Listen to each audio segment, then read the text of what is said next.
দেখো বিছানা টিছানা সব গোছানো হয়ে গেছে, জানলা খুলে দিয়েছি। মেঘলা মেঘলা ওয়েদার, এদিকে ড্রেসিং টেবিল সব গোছানো, ওদিকে জানলাটাও খোলা আছে, পর্দা দেওয়া আছে। টুকটাক কাজকর্মগুলো হয়েছে, বারান্দা এখন জামা কাপড় নেই, ফাঁকা আছে।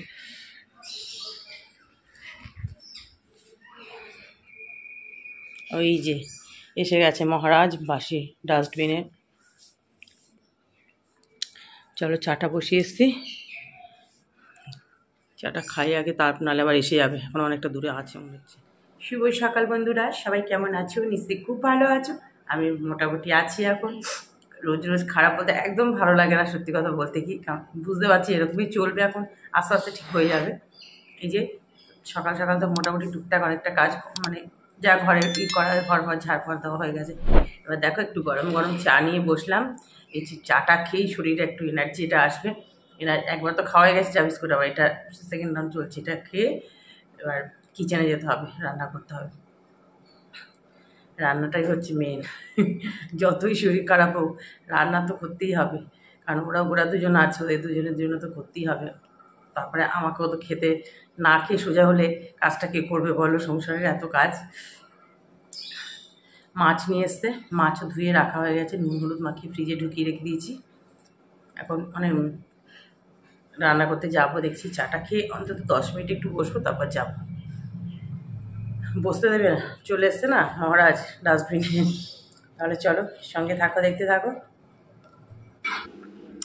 টিফিনের জন্য দেখো বানিয়ে নিলাম চিলা, খুব সুন্দর উঠে গেল। এটাই আজকে গরম গরম টিফিন হবে। দেখো গরম গরম চিলা হয়ে গেল আজকে টিফিন। পেঁয়াজ টেয়াজ সব দেওয়া আছে, আর একটা দুটো দিয়েছি, মানে মেয়েকে খেতে দিলাম। এটা তো সস দিয়ে খেতে হয়, পেঁয়াজ কাঁচা লঙ্কা সব দেওয়া আছে, একটু ময়দা, অল্প একটু আটা, একটু বেসন সব মিলিয়েই করেছি। এটা খেতে কিন্তু গরম গরম দারুণ লাগে। এটা মেয়েকে দিয়ে দিলাম, আমারটা হচ্ছে, আমি তারপর খাবো।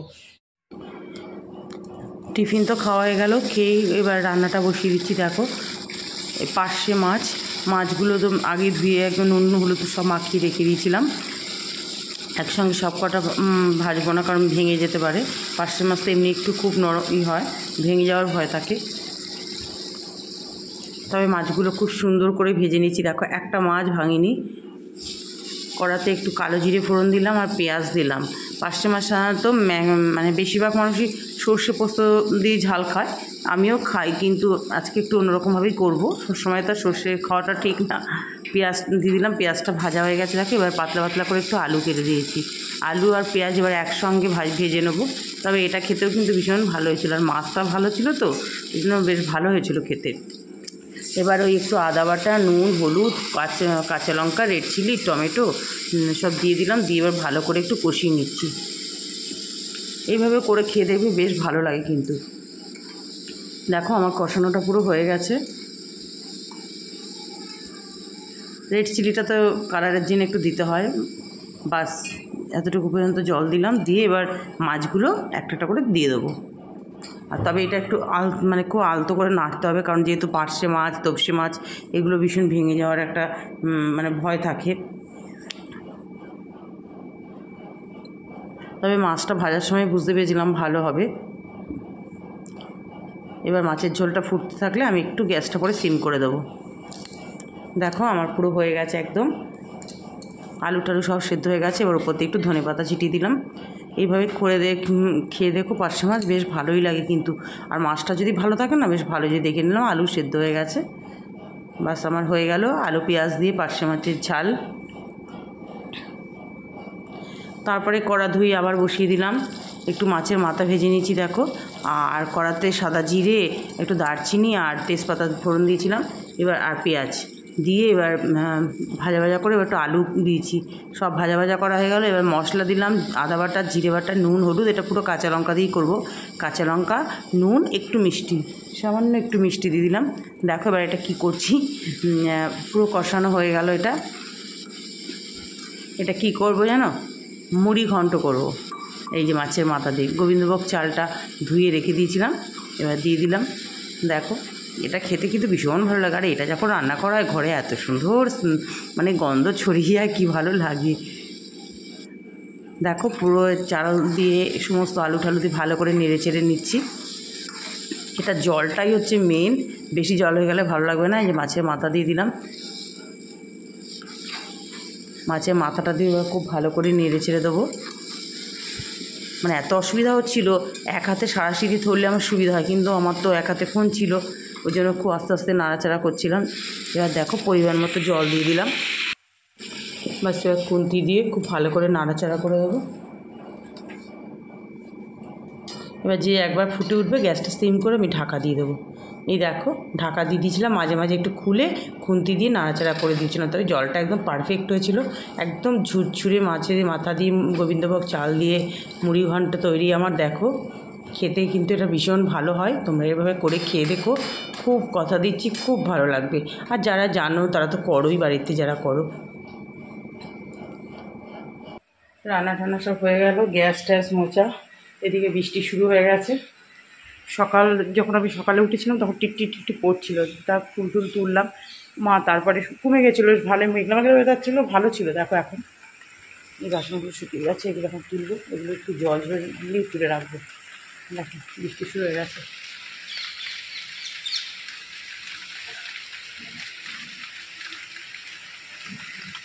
এখন চলবে এই বৃষ্টি, এখন সারাক্ষণ।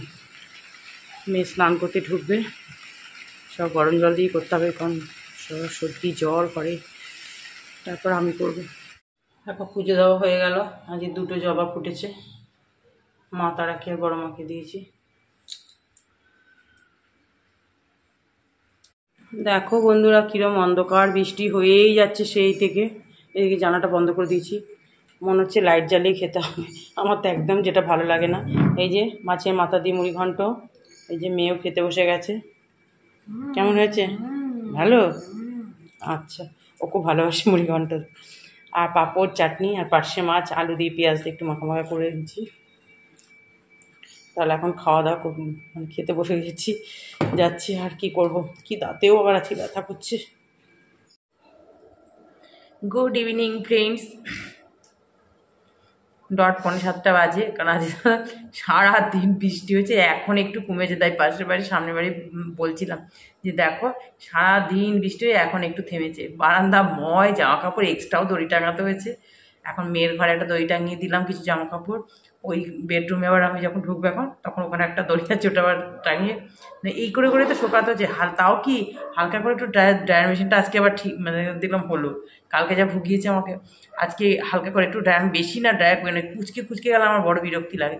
হালকা একটু ড্রায়ার করে এই জলটা তো চেপে এদিক ওদিক। কিন্তু কী বলো তো, সারাদিনই তো বৃষ্টি হয়েছে, একটা স্যাঁতস্যাঁতে ওয়েদার, হাওয়া টাওয়া দেয়নি, কিচ্ছু শুকায়নি, সব ভেজা। এই এখন একটু সন্ধে দিলাম, সন্ধে দিয়ে ঠাকুরের বাসনও তখন ধুতে পারিনি, এখনই ধুলাম। আর হাঁটবো কি বাবা, ছাদে যা স্লিপ হয়ে গেছে, আর এমনিতেও হাঁটবো না, মানে হাঁটার দরকার নেই আর এই বৃষ্টিতে। ঝিঝি হালকা পড়ছে। লক ঠাপ করে এসে চা বসালাম, চা বিস্কুট নিয়ে বসলাম। না এখন তোমাদের সঙ্গে একটু কথা বলে নিই। সারাদিনই ঘরের মধ্যে যেন একদম পুরো বোর হয়ে যাচ্ছি, বিরক্তি লাগছে। আজকেও তো যেন গিজার চালে জল দিই, কারণ তখন এত মানে অন্ধকার হয়ে গেছিলো পুরো, আর এত বৃষ্টি হচ্ছে বাবারে। আর ঠান্ডা কি, ট্যাঙ্কের জলও যেরকম ঠান্ডা, টাইমের জলটাও ঠান্ডা। টাইমে তো সরু হয়ে ওপর পড়ছে, ট্যাঙ্কের জল বাপরে বাপ। ওই জলে চান করলে মেয়েকেও গিজার চালিয়ে চান করে করতে বলেছি, যে ও তুইও করবি আমিও করব, নাহলে আর দেখতে হবে না, ডবল নিউমোনিয়া হয়ে যাবে।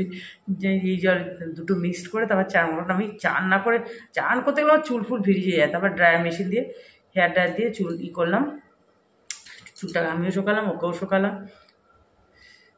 এখন একটু চা খাবো, মাথাটা ভার হয়ে আছে। আর মাইগ্রেন যাদের আছে তারা তো জানোই, তাদের নতুন করে কিছু বলতে হবে না। যে কালকেই একটা ভিডিও দেখছিলাম, যেন বলছিলেন মানে একজন ডক্টরের সঙ্গে, ডক্টর আর একজন মানে ছিল অ্যাঙ্কারিং করে, বলছিল যে মাইগ্রেন যাদের আছে তাদের মনে হয় আলাদা করে শত্রুর প্রয়োজন হয় না। মানে যে কী জিনিস যাদের আছে তারা জানে। দু সাইড দিয়ে যখন এরকম যন্ত্রণাটা উঠবে, উঠে আস্তে আস্তে আস্তে যখন মাথার এই দিকটা দিয়ে পুরো একদমই এ মানে কি বলবো আর। তবে অনেকের মাইগ্রেনের ব্যথাটা অত্যাধিক গরমে কষ্ট হয়, রোদ গরম, আবার ঠান্ডাতেও অনেকের খুব ঠান্ডাতে। আমার আবার জানো তো ঠান্ডার থেকেও আমার গরমটা আমি একদম সহ্য করতে পারি না। মানে আমি রোদ আর এই যে এপ্রিল মাস থেকে মার্চের শেষ থেকে যে মানে মার্চ মাস থেকে তো গরমটা শুরু হয়ে যায়, তার আগে থেকে ফেব্রুয়ারি শেষ থেকে এখন গরম, মানে মার্চ থেকে আমার শুরু হয়ে যাবে, তো মার্চ এপ্রিল মে জুন মানে 4 মাস যে আমার কী কষ্ট হয় কি বলবো। মানে এপ্রিল মে মাসে তো আমার দারুণ কষ্ট হয়। এপ্রিল মে জুন, জুনে কিরম পচা গরম থাকে, মানে প্রচণ্ড কষ্ট হয়। মানে রোদে বেরোতে লাগবে না, ঘরের মধ্যে থেকেই আমি যন্ত্রণা শুরু হয়ে যাবে। কালকের আবার অফিসে সকালে রান্নার কোটাকুটি একটু করতে হবে, আর পরে করব যখন ভাত রান্না করতে আসবো গরম করবো। চলো তাহলে চা খাই, অনেকটা কথা বলে ফেললাম। দেখো তোমাদের দাদাভাই অফিস থেকে আসলো, কিছু সবজির ডিম এনেছে, সেটা ডিমটা ফ্রিজে রাখলাম। এই যে পটল, করলা, কাঁকরোল, চিচিঙ্গা, কাঁচকলা আর কাঁচা আম এগুলো নিয়ে আসলো।